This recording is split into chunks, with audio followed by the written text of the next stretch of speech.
Thanks, Az. I'm sorry, a few minutes stuck behind on a tech issue. How is everyone, first of all? I can't see you all. If you do have cameras, please do start turning them on so I can see your lovely faces and see that what I'm saying does make some sense. But yeah, how is everyone? If you're all good, give me a thumbs up at least. Let me know you're all good. Hey. You'll see them on the emojis. Yeah, the emoji. Well, it's good to see you all. So, Azam, I take it you've already sort of stated the agenda of the call. I was getting stuck joining. It wouldn't let me join in earlier. Yeah, no. The agenda of today's call, the two topics that we discussed earlier, I haven't explained that to them yet, but I'll just let you take over and kind of hit those points one by one. It's according to what we in the past week that people need the most help with, whether it's mindset, whether it's tactical stuff. Yeah. So if you can kind of cover them one step at a time, that'd be great. Yeah, brilliant. Brilliant. We'll do that. Well, hopefully, yeah, you can all hear me. All good. Thanks for being here. So the first thing we were going to look at was how to stop us getting sidetracked and sometimes discouraged with pursuing more outbound activity and more sales activity when we think we've got enough in the pipeline. Because I don't know how many of you have been in business for how many years and how long you may have been managing a sales pipeline. It might be very new to you all. It might be simply done for a while. But one thing I can tell you, and one thing you all have to be very mindful of, is just because someone says they're going to do it, just because someone goes, yeah, look, next week I'm going to do this, then I'll get the money and we're going to have it in place. Don't take that as the gospel truth, because you will end up having more times than not, you'll be sitting back waiting, thinking you can get on with other work. And then it will come to the time, the deadline when you're expecting for them to take action, and then something else will happen. And it's never a good time, especially when you're getting started, to put the momentum in, rest a bit, hoping that your customer will keep you going, and then find out that you're playing ping pong every week with stopping, starting, stopping, starting. The easiest analogy I could probably explain would be the whole fitness push we all tend to have in the new year. We all have this idea, we'll go to gym, get fit, get healthy, we go, we feel a bit of pain, and then an excuse happens or a reason happens, and then we start slowly just stopping doing the activity that got us the result. And it's no different with sales and business, is that we can get these cheap dopamine spikes come into us from what our customer says. We believe it, and then we forget the bigger picture that we're working towards. And I would just say, especially when you're getting started, don't take your customers, whatever they tell you, don't take it as the absolute truth that you can bank on it, because until the money is in the bank, there's no guarantee whatsoever they're going to go ahead. I've been there many times before. I can tell you all where you think you've closed this massive deal, you're going to make 10K, 20K, and then a delay happens, an emergency happens, something happens that will always put it off. And when you're getting going, you really want to look at building the sales muscle, because if you don't consistently train the sales muscle and you keep prospecting, you keep having conversations, you keep negotiating, you keep objection handling, you'll tend to find it will go very downward for you. And it can be a very negative place if you're not careful, because you'll get stuck there, because you'll have all these hopes and dreams and promises shattering all the time. You won't have consistent strength and energy to keep carrying you through the sales activities. And it's a very hard place to get out of. And I wouldn't want to see any of you guys in it. So don't stop when you're doing what's needed to get you the result. Just do it as your non-negotiable, is what I found is one of the best techniques. Just have it as non-negotiable. If your outbound is 50 a day or 100 a day, stick to it until it is impossible for you to continue, because you now need to hire someone. The quicker you do the activity, the quicker you can actually then hire someone, if that's your goal, to then delegate it out. But it's when you're stopping and starting, it'll just be very difficult. And so I saw that was one thing that's been coming up, is just keeping you guys consistently chipping away day in, day out, and not relying strictly on what the customer says. Because if your offer makes sense and it makes logical sense to them, they have the means and resources to take action, and then you're getting stringed along for weeks or months at a time, not a good place to be. It will not be a happy place. Really, Arzam can probably chime in there a bit, and you've probably seen it yourself, when you get promised everything and then it doesn't quite follow through all the time. You just can't bank on that. This reminds me of remember, Ryan, when we first started with the accounting offer, and we were just kind of testing out different things because it wasn't a proven offer yet. So I had to literally take calls from scratch and see whether someone would buy or not. And I used to come to you and say, hey, this guy said he's interested, and he wants to go ahead and he wants to pay. And just clearly said to me, hey, bro, it does not matter what they say. Did they pay? Like, no, keep going. They need to pay. That is a commitment. Because one thing I've learned, the biggest lesson that I've learned, and I'm so grateful for learning this lesson, is really don't take people on what they say. Like, it doesn't matter what people say.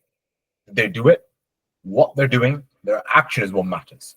Because, bro, like the amount of examples that I could give to you, people saying things and saying them so confidently and literally doing the opposite afterwards.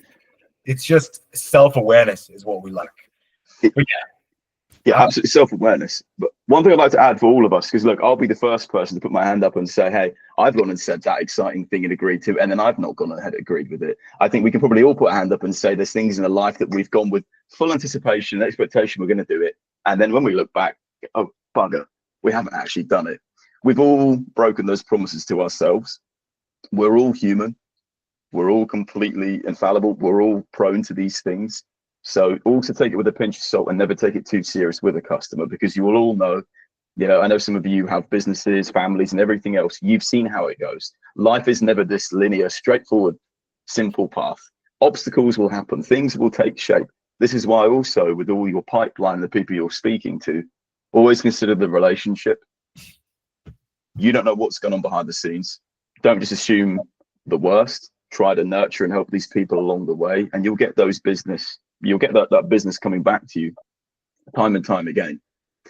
But don't ever also because another thing that I've also seen that happens a lot is we can get promised a deal. We think we've done a really good job. And because we put so much energy and effort into getting ourselves prepped and prepared for the Zoom call, getting ourselves in the right mental frame, this is a big deal for us. Quite rightly so. It takes a lot to get going with it. So then it can be so demotivating if you're not careful when those things don't go your way. But just know it's all down to how you show up. And if you keep that consistent energy across all of your conversations, across all of the follow-up, across all the nurture, I promise you, you will just keep getting more pay deals time and time and time again. The only reason I've seen, and I've been in sales now for 14, almost 14 years. It's just for those who perform and succeed consistently, and those who are always ducking and diving, it's just the ones here are always just doing the minimum actions required every single day, non-negotiable, no questions asked. They don't not do it. They don't make an excuse for it. You'll always find over here, again, been there myself, you can always find stuff to do to make yourself busy. And you can feel exhausted at the end of the day and go, I've had a good day. But when you look at it, the actions you've actually taken, do they compound to any result at the end that you're looking for? And a lot of the time they won't, because we get distracted. Our brains will play against us and try and get us to go towards what's more comfortable. And that's the fight you're always going to keep having, especially when you're starting out, is the fight against comfort, going to what you know and what you think is the way you should do it, versus the discomfort of, even if you know it's a proven way, that it's uncomfortable because you haven't fully embodied it yet. And so it's going to be there with you. But when you hear that voice telling you, maybe don't do that extra call, I can wait, I can delay that email till next week, don't buy into it, because it will make you broke. On that point, Ryan, there was a point where one of the people that was working with us in the sales agency, there was one day where they just canceled. They just weren't able to show up that day, and all of a sudden, from 7 calls per day, I got 13. Do you remember? And that day I had to all of a sudden literally double my work output, and I have to, otherwise that's thousands upon thousands of cash left on the table, and we would get in trouble as a sales agent for that. So I was like, okay, what do I do? Make the work easy to do. So what I did was, okay, I have to get this done. I might as well find a way to make this easy for myself. And funnily enough, I'm pretty sure that was during Ramadan, by the way, when we're fasting, Ryan. Yeah, it was actually, I think. I remember, I remember, I was like, okay, I have to get this done. How can I make this easy? And fortunately enough, I didn't have to have my camera on. So all I had to do was just control my tonality, the way I was speaking to them, etc. I was conducting the call. So I remember literally being on this chair and doing this and speaking to everyone, every single prospect. Because I was that tired and I had to get it done. If I didn't get it done, I would get in trouble. And like, I couldn't even argue that it's this guy's job. Why did he just cancel last minute? So the point is, guys, that you have work, you have family, you have a lot of other responsibilities.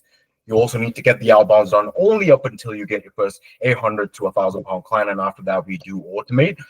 But until then, make the work easy for yourself to do, because that's all it is. The effective actions we've already given to you.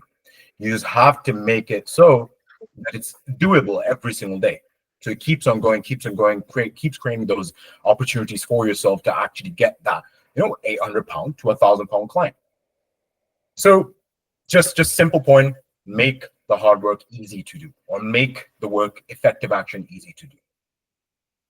Yeah, exactly. And there's going to be ways to make all of the sales side really easy for you guys, because I just know that time and time again, there's always going to be a lot of nerves because we're on show. It's us.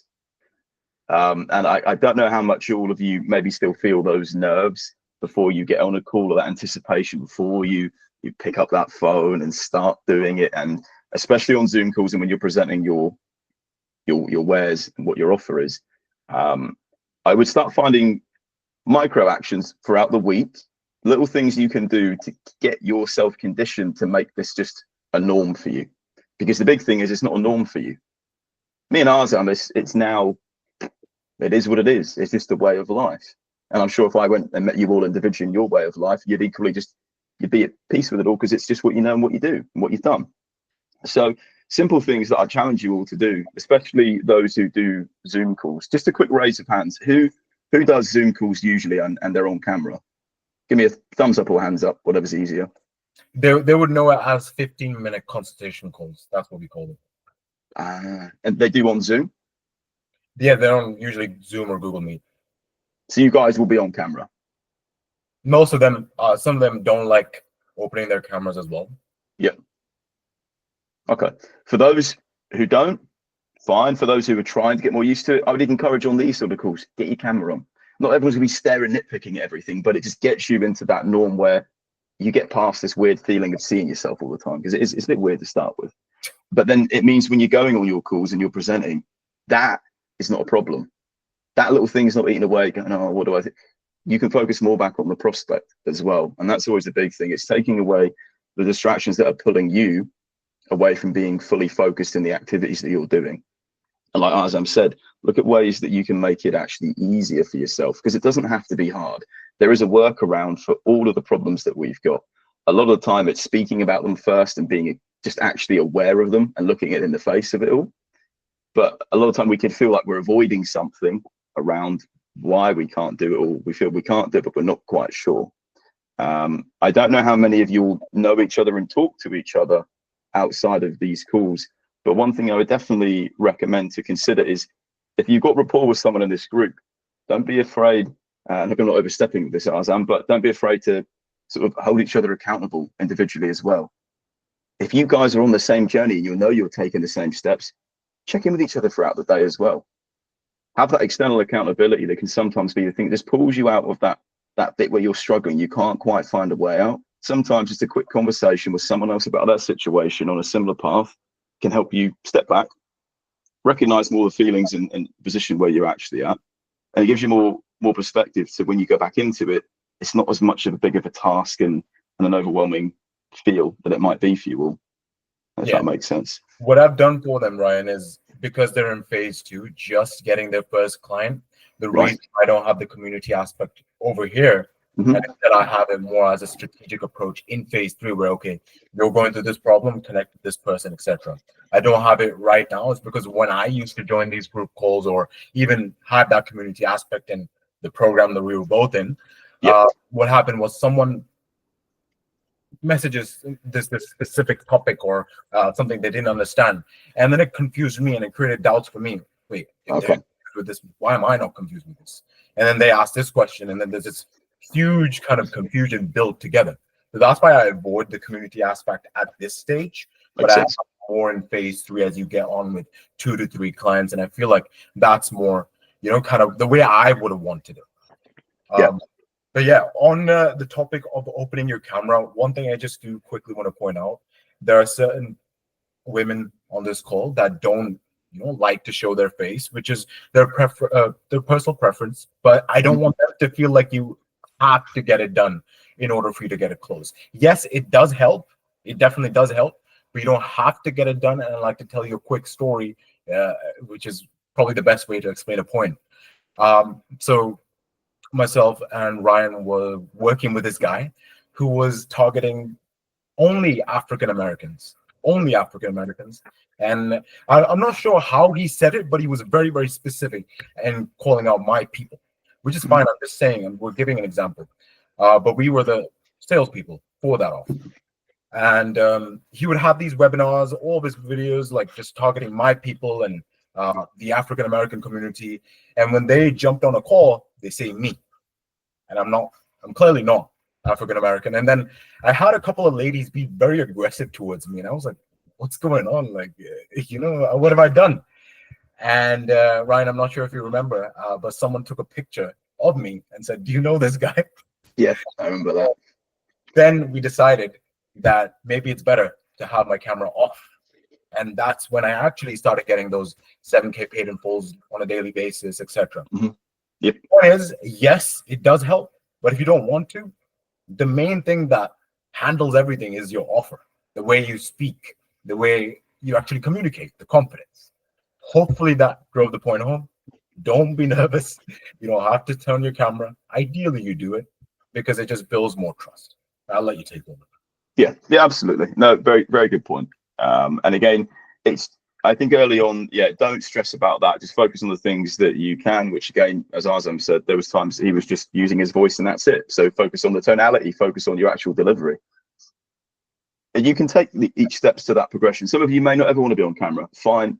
I'll be honest. There's times in my sales calls I've not even been on camera across the years. Sometimes I'm ill. Sometimes it's I just haven't been in the ability to be on camera. It doesn't always matter. But those who are doing that, find little ways to just make it easy for yourself. Those who aren't, focus on the things that you can control more. So if you're not on camera, again, keep listening to yourself more. Listen to how you deliver.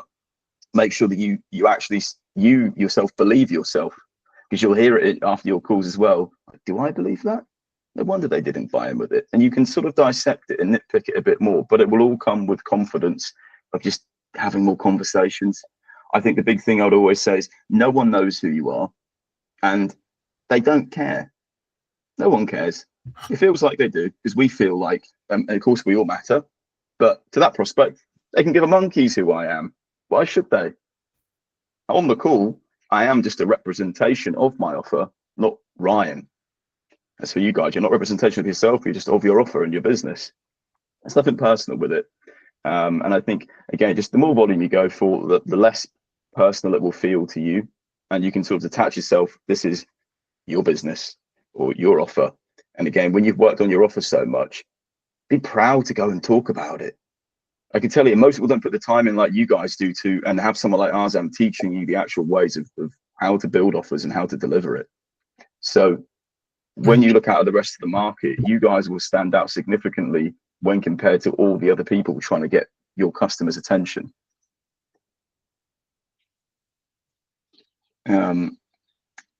What else do you think, Azam, at this point is worth going into more, just based on what you've been hearing with the guys for the last week?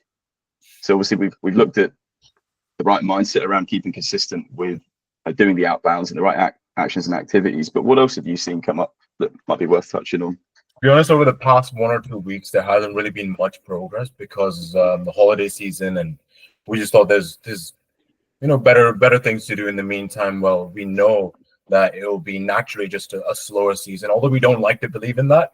But of course, they're doing outbound, so we want to preserve their energy and not put it towards potentially ineffective outbounds. Yep. So, action steps wise, not much progress. So there's not much that we can speak about on that topic. But what I did want to talk about was the initial difficulty that does come about when you are doing these outbounds and you are trying to get your first 1, 2, 3 clients. Yeah. Because at the beginning, it's just a natural process of life. With intention comes disruption. So whenever you want to lose weight, there'll be a period where it's intensely difficult to stick on that diet, to stick on that calorie deficit, whatever you want to do, whatever it is. Whether you want to get a very good job, there will be a intense training stage that you have to go through to get to a point where you can do the job sufficiently. So there's always disruption after intention. The intention to make something good or do something big, there will always be disruption. And the quick point that I wanted to make and touch upon was from a book that I'm reading called U Squared. Anyone heard of U Squared? The book title is U and then 2. Anyone? Is literally one of the most classic books on self-help, and probably the only books that you would need for self-help. It just talks about taking massive steps and figuring things out on the way. It's from a guy that's basically done mergers, acquisitions. Basically, he's bought and purchased big companies or companies that are about to fail and then fixed them up and pretty much just made a huge profit out of that. And he's just talking about how to make huge progress in anything with life. And he says, just go for it, take the massive step, because us as humans, we have this feature, let's call it a feature of adaptability. As in, once we put ourselves into something and you say, okay, I have no way out, you will naturally adapt. You have to. We are, people that adapt. We are humans, and us as humans, we naturally adapt to our environments. It's biology as well. But my point is that with you doing outbound at the beginning, yes, absolutely, it will be difficult. But for right now, the quantum leap, the big step that we need to take without having the need to figure every single step out is just get the first 1, 2, 3 clients and figure things out on the way. I've started my new offer yesterday. Ads are up and running. The funny thing is that the media buyer that I'm working with, we haven't even decided what the per client fee would be for them. They just said, let's test out 2, 3 clients. And obviously we have the understanding that obviously it's not going to be a considerable amount because I have to keep a certain amount of profit margins. But anyway, it's just one of those things where we are going to get the first couple of clients. We're going to see how everything is kind of going. And then from that, then we're going to come up with a plan. Okay, this is how we're going to come up with the process of delivery and just basically make it repeatable so we can get as many clients in as possible. So it's all about just taking that step and then figuring things out on the way. And it's a huge thing that people suffer with, is just having the need to figure things out before getting things done or before taking the action, which just leads you to not taking any action at all, because there's so many different potential what ifs. Because the what ifs will never go away. So the people that haven't yet started outbound or have been doing the first couple of outbounds and have that stress and that fear, okay, once I get my first client, once I get my first 1 or 2 clients, what exactly is going to happen? Hey, look, I'm on the same boat with you right now. I'm doing this new business just so I can report and kind of, step by step approach it in a way where I'm going to show you guys how I've done it once again and kind of just share my mindset as well. So I'm going through the exact same stuff as you guys right now. Just take the step, forget about the rest, because that's the whole point. I'm here. That's the whole point. Ryan's here as well. And is going to be here, inshallah, every week. So you can ask him the questions, because he's produced millions upon millions in this industry. So he can give you the right answers. So there's nothing for you to worry about.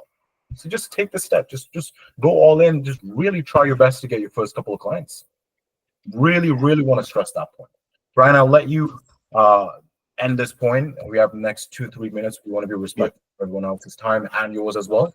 So, yeah, absolutely.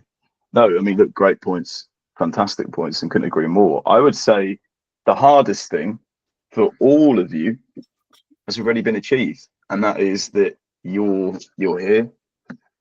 You're actually inside a program with everything laid out and the support systems. I can only talk from my own experience. When I first started out many moons ago, the first thing I did to go get business was literally knock on a door. I left school. I didn't have a clue about cold calling. It was nerve-wracking, but you then just look at it. You go after those who you know you can help, and you give your talk and you go and offer them to help. It's as simple as that. someone's in pain, someone needs a solution, you offer a solution, they're happy to talk more times than none. And I think, again, because you've got all of this support network around you as well, there's no way for you to fail. The only way you're going to fail is, one, you just don't do the work, and two, you don't ask for help. And I know it's not rocket science, and some people are like, well, yeah, that's obvious, but it really is that simple. The hardest thing, and this is the big thing that sets everyone apart. I've got a 19-year-old. It's like the next Azam coming up in another operation I'm running right now. In his first week, he made 2,500 in commission selling, having never done sales before. But he just got past his nerves and said he wants to set an example to himself of what's possible and to the rest of the team what's possible. So I would just look at you all as leaders, because you're all leaders in your life. You've all led yourself to this call and to working with Azam and to wanting better. Just know that you might have to lead yourself a bit more just to take those actions, and then you're able to step back and look at what you've achieved, and then understand how that will then build the legacy and the business and everything you've really been going after, what got you here in the first place. Just keep that in mind. Be the leader. Maybe it sounds a real simple thing, but take it every time you're speaking to someone. You're the leader, you're the expert, you know more than them. Even though I might not always feel it, you know more than them, and you have everything ready to prepare for them to help them better improve their situation. So again, when you take the leadership role of, I'm leading this call, I'm leading to help them, I'm leading them to a better outcome, it's better for me as well. It takes the pressure off. It's not so much just about closing and selling. We're leading them to a better outcome that gives them the desired state, and we get to be part of that. And you imagine the knock-on effect of what that creates for them. Because not only will you be alleviating stress for that individual or that business that you solve with your solution, think how that then transpires to when they turn off the computer, when they then put the laptop down, they go see their family, their friends, they go do what you guys do. We're all human at the end of the day, so just never forget that as well when you're speaking to these people. Always be yourself, be open and honest, and more people will connect with you and be more sincere with you and help you as well, because they see that you're trying to actually help them. With people being nervous, I don't want to call someone, I don't want to sell something, I don't want to, sell my services or my products. Look, if you're really nervous, it just means you're thinking too much about yourself. You're nervous and thinking about the impact. What impact can we bring to this business? We're helping them grow at the end of the day. We're just taking a huge burden off their shoulders and helping them grow in a way where they don't have to think about it. We're helping them make more money. You just stop thinking about yourself. If you're nervous, just think about, how can I impact this person?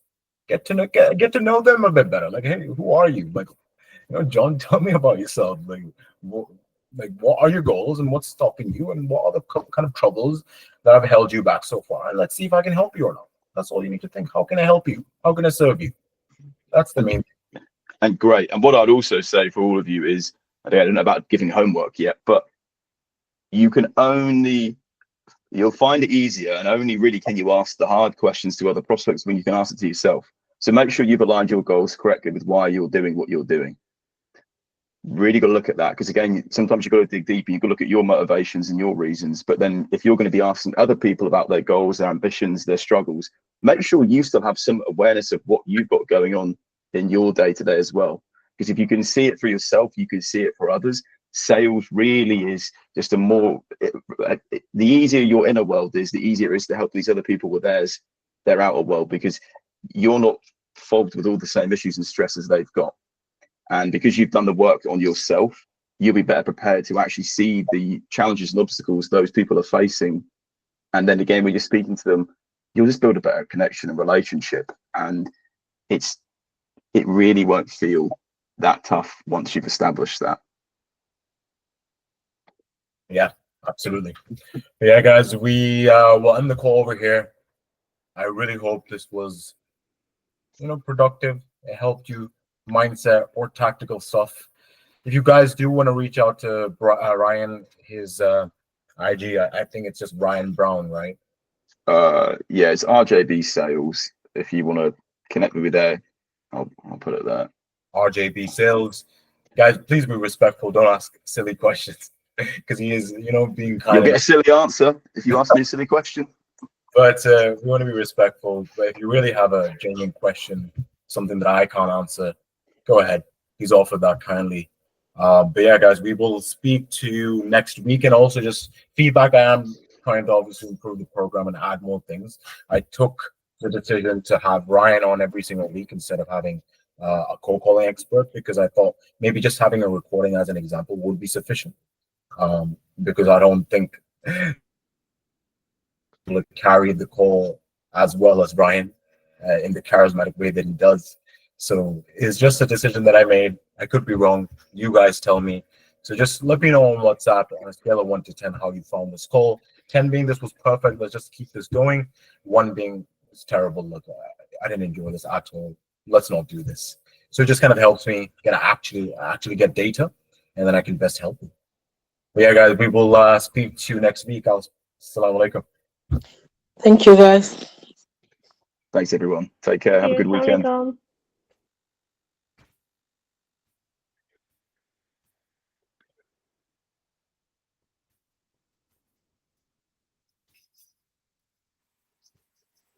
Thanks for coming. Just making sure everyone leaves, because what happens is I post a recording on YouTube, and there are some people that stay on for like 2 hours. I'm having to edit the call so I can post it. So I want to make sure everyone leaves, so I can just kind of upload it straight away on YouTube. Oh, good. I'm having to manually remove people now. All right, cool, bro. I will catch you next week. Really appreciate the call. Brilliant. Thanks, brother. See you later. Bye.